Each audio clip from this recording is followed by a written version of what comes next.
Donald Trump chamou o Zelensky de ditador.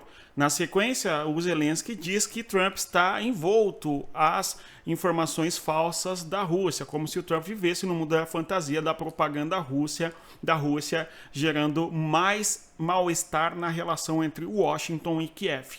Nós temos que desde a terça-feira última, quando Trump telefona para Putin, o Zelensky, de certa maneira, se estranha com Trump desde então, naturalmente. Mesmo porque o Trump foi eleito sob a perspectiva de que acabaria com a guerra em 24 horas.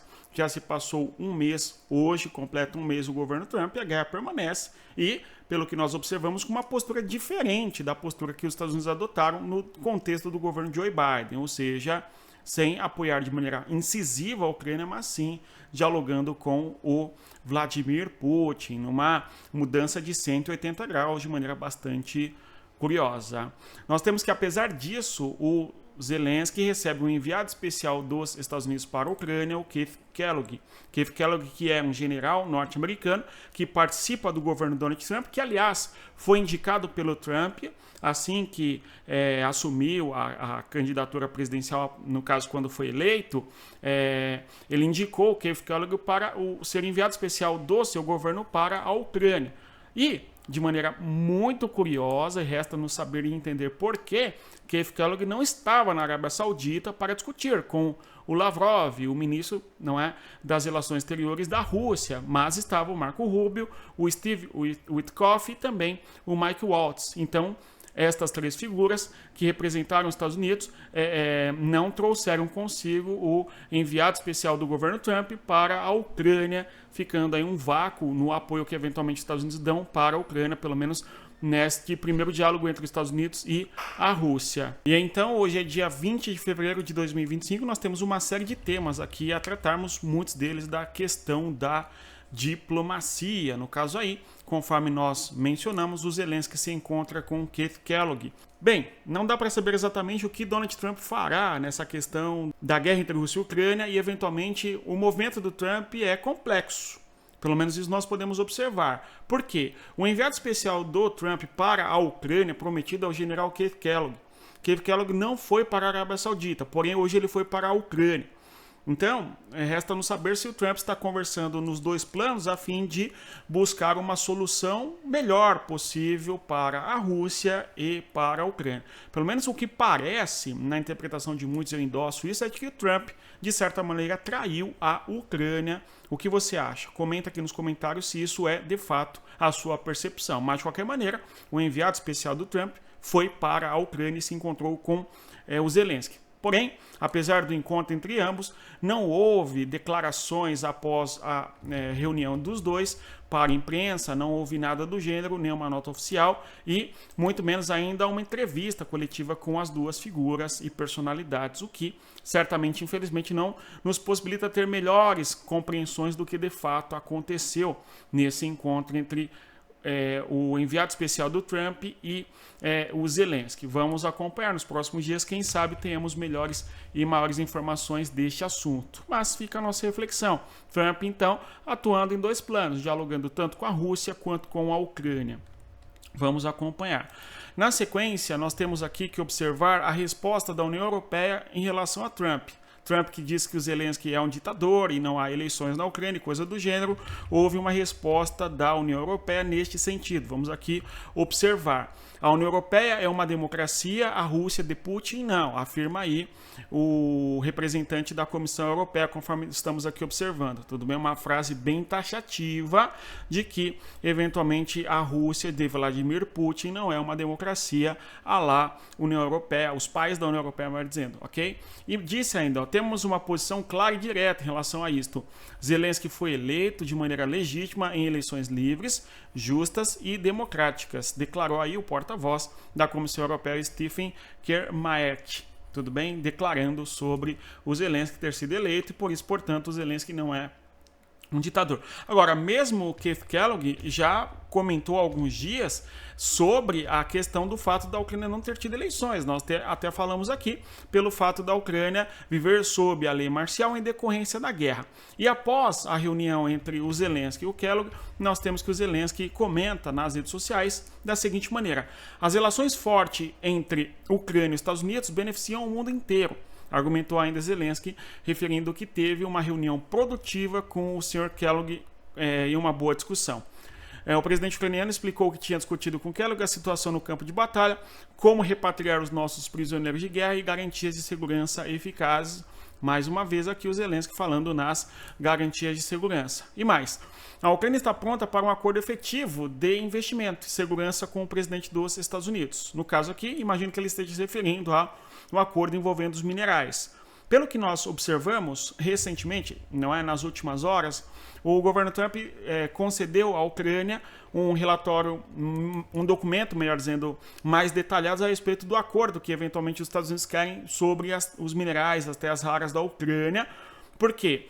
Se nós observarmos de maneira cronológica, o Trump discutiu sobre a possibilidade do acesso às riquezas e recursos naturais da Ucrânia, foi enviado o secretário de Tesouro dos Estados Unidos para a Ucrânia e o Zelensky negou o acordo com os Estados Unidos envolvendo a questão dos minérios.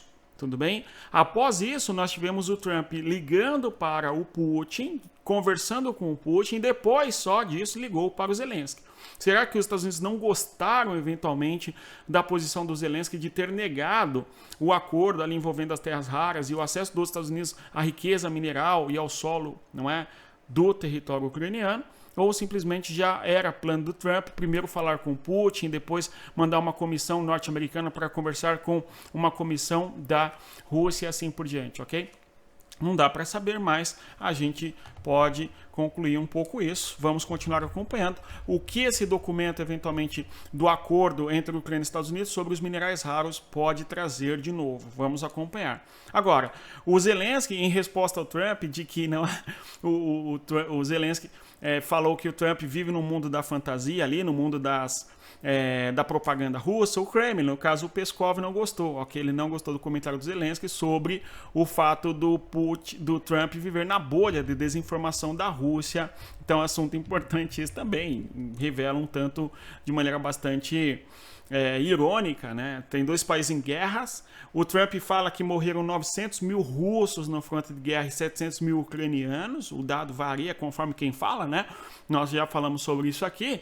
E o Peskov diz que não gostou do comentário do Zelensky. Os países estão se degladiando na fronteira, nos limites, não é, territoriais, tá certo? Milhares de pessoas perderam a vida, milhares de pessoas, se não milhões, perderam as suas casas, tiveram que se deslocar, isso sim, milhões de pessoas tiveram que buscar reconstruir sua vida em outra região do país, ou mesmo ainda fora do país da Ucrânia. E aí a pessoa não gostou do comentário. Parece que é uma brincadeira, mas adiante. Temos ainda também, segundo a revista The Economist, o Trump pretende eleger o Valery Zaluzhny. Valery Zaluzhny é um ex-comandante das forças militares da Ucrânia, tudo bem, comandante-chefe das Forças Armadas. Ele esteve à frente do exército ucraniano, das Forças Armadas da Ucrânia durante um tempo. Ele foi substituído pelo Oleksiy Syrsky há algum tempo. Atualmente, o Valery Zaluzhny vive no Reino Unido enquanto embaixador da Ucrânia no território do Reino Unido. E aí, segundo esta revista, a Economist, nós temos que o Donald Trump tem preferência por este candidato, eventualmente, a ser presidente da Ucrânia, caso ocorra eleições na Ucrânia nos próximos meses. Tal. Aqui nós temos a fotografia do general que, repita, diplomata na região da Europa, tudo bem? Bom, vamos acompanhar.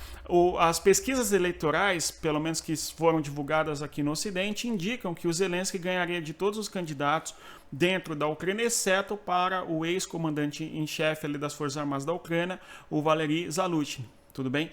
Bom, vamos acompanhar se haverá eleições na Ucrânia. Isso é um tanto impensável num momento de guerra, onde metade do país, não é metade, não chega a tudo isso, mas nós temos uma boa parte do território ucraniano sob ocupação militar russa, conforme sabemos. Agora, Outro tema importante, o Costa, que é líder na União Europeia, ele é presidente do Conselho Europeu, e Ursula von der Leyen, que é presidente da Comissão Europeia.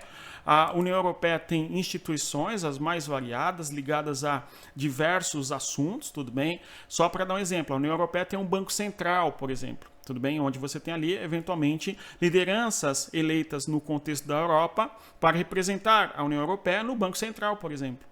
Tudo bem? Só para dar um exemplo, existe o Parlamento Europeu, onde são eleitos ali eurodeputados, enfim. Então, são várias as instituições da União Europeia. E por isso que nós falamos que, no atual cenário, a Polônia é presidente da União Europeia, inclusive. Ok? O Donald Tusk é presidente da União Europeia. Tá certo? E aí você tem o Antônio Costa, que é presidente, portanto, de uma instituição da União Europeia, no caso ali o Conselho Europeu. E Ursula von der Leyen é presidente da Comissão Europeia e assim por diante. Tudo bem?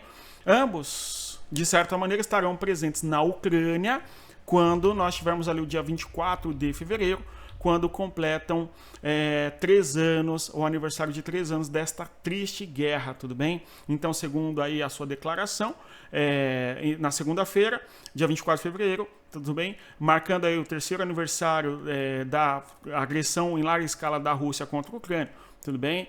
Eu decidi que estarei em Kiev, né, para esta ocasião com von der Leyen, que é a presidente, conforme mencionamos, da Comissão Europeia, para reafirmar o nosso suporte à heróica Ucrânia, tudo bem? Ao povo heróico da Ucrânia, coisa do gênero, tá? E à democracia, e ao presidente eleito democraticamente Zelensky. Então, na mensagem do Antônio Costa, a gente vê ele tratando do Zelensky ter sido eleito democraticamente, tudo bem? Essa mantra aí vai ser repetida durante alguns dias, certamente por conta do comentário do Trump, tá certo? De que o Zelensky é um ditador. O Trump exagerou, na minha opinião, um pouco, tudo bem? Bom, na sequência, nós temos aqui outros temas a abordarmos, como a discussão do Macron. O Macron está preocupado com a questão da segurança da Europa, certo? E discute aí uma maior autonomia para a União Europeia e, eventualmente, uma menor dependência dos Estados Unidos, segundo aqui a Bloomberg. Tudo bem? Vejamos aí a informação que é a seguinte, ó. O presidente francês, Emmanuel Macron, diz que quer uma União Europeia mais forte militarmente, ok? Com maior autonomia.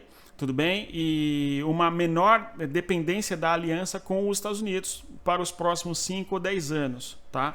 Então, o Macron, que tentou liderar uma espécie de cúpula alternativa para discutir a questão do apoio para a Ucrânia e do fim da guerra entre Rússia e Ucrânia, uma cúpula alternativa em relação ao encontro que houve entre as lideranças dos Estados Unidos e da Rússia, tá certo? Conforme nós mencionamos aqui no dia de ontem, por exemplo. Então, Macron movendo ali as questões diplomáticas para buscar dar apoio para a Ucrânia e reformular o papel que eventualmente tem a Europa no contexto da defesa militar. Por fim, 2 temas envolvendo o fronte de guerra. Quero que nós observemos aqui, ó, Putin diz que avançamos na região da retaguarda de Kursk, tudo bem? No caso seria a região de Sami. Eu trouxe o mapa da Ucrânia aqui para que nós observemos justamente este cenário, tá? Se nós observarmos aqui, temos o território de Sami, ali ao norte, eu vou destacar na cor vermelha, tudo bem? Vejamos ali o território de Sami, então é este oblast aqui, ó, tá? A região de Kursk é esta que fica ao norte de Sami e este é o saliente, tá certo? É o saliente ucraniano no interior do território da Rússia, tudo bom? E aí, segundo a informação do Putin, o exército russo teria entrado na região de Sami, por esta localidade aqui, tá? A fim de fazer um ataque na retaguarda da Ucrânia nesta região de Sami, tudo bom? Porém, esta informação ainda não está confirmada, precisamos de ter maior materialidade de que de fato isto aconteceu, vamos continuar acompanhando. Lembrando que a Rússia ocupa a região de Kherson, Zaporizhia, Donetsk, tá? E Luhansk, nesta região toda aqui ao sul, Kherson, Zaporizhia, Donetsk, perfeito, quase toda a região de Luhansk e também aqui em Kharkiv são 2 infiltrações russas ao norte e uma aqui, ó, nesta região ao leste de Kharkiv. Ou seja, são 5 oblastes que a Rússia ocupa militarmente Kherson, Zaporizhia, Donetsk, Luhansk e Kharkiv, além da Crimeia, desde 2014, tá? E eventualmente, se a Rússia fez uma infiltração na região de Sami, seria um sexto oblast da Ucrânia, ocupado parcialmente pela Rússia, mas esta informação ainda precisa ser melhor apurada para que nós tenhamos uma clareza se realmente o exército russo também se encontra no território da Ucrânia, na região ao norte, a região de Sami. Por sua vez, a Rússia fez uma série de ataques contra o território da Ucrânia. Foram muitos drones lançados contra o território ucraniano, pelo menos 80 foram abatidos, segundo afirma ali o Ministério de Defesa da Ucrânia, tá? E a Rússia também lançou mísseis, tá certo? Tanto Iskander como Kalibr, tá certo? Mísseis de cruzeiro e mísseis balísticos contra o território da Ucrânia. Este mapa aqui evidencia as regiões de ataque que a Rússia fez. Nós temos inclusive feridos e pessoas que perderam a vida na região de Kherson, e também houve um apagão na região do território de Odessa, que nós já mencionamos ontem aqui com vocês. Vamos continuar acompanhando a guerra entre Rússia e Ucrânia. E se você chegou até aqui, eu agradeço a presença. Reitero mais uma vez a você que deixa o like, se inscreva no nosso canal e divulgue o nosso conteúdo às pessoas que acompanham e gostam de geopolítica. No mais é isso. Bons estudos, respeito a geografia. Até mais. Tchau, pessoal.